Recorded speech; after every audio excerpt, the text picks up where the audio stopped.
Inter में 90% फिर भी एमडीकैट क्लियर नहीं होता, तो आखिर गलती किसकी है, मार्क्स की या सिस्टम की? स्टूडेंट्स कहते हैं सब कुछ पढ़ा है फिर भी एमडीकैट में स्कोर गिर गया, आखिर क्यों? तो इस बात का जवाब टेस्ट में नहीं, टेस्ट की लर्निंग स्ट्रेटेजी में छुपा हुआ है। सबसे बड़ी गलती इंटर के माइंडसेट के साथ एमडीकैट की प्रिपरेशन।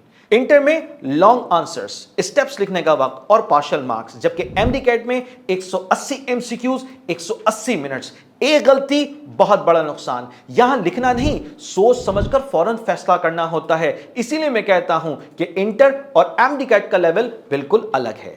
एमडीकैट सिर्फ सिलेबस नहीं, दिमाग टेस्ट करता है। डेफिनेशंस याद हो जाती हैं, लेकिन क्यों और कैसे क्लियर नहीं होता।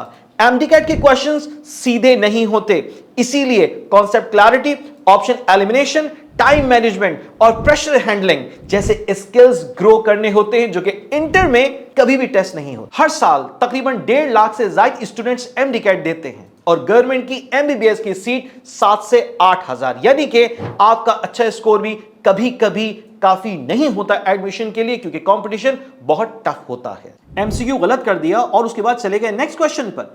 जब तक आपको ये क्लियर ना हो कि गलती कॉन्सेप्ट की थी, ऑप्शन एलिमिनेशन की थी या कंफ्यूजन की थी, इंप्रूवमेंट तो पॉसिबल ही नहीं है। एक और बड़ी गलती, बुक रीडिंग पर रिलाई करना और एमसीक्यूज की प्रैक्टिस को इग्नोर करना। स्टूडेंट्स समझते हैं कि पहले उन्हें बुक रीडिंग कर लेनी चाहिए, उसके बाद एमसीक्यू सॉल्व करें। इससे उन्हें पता ही नहीं चलता कि आखिर उनका कौन सा कॉन्सेप्ट वीक है और क्यों।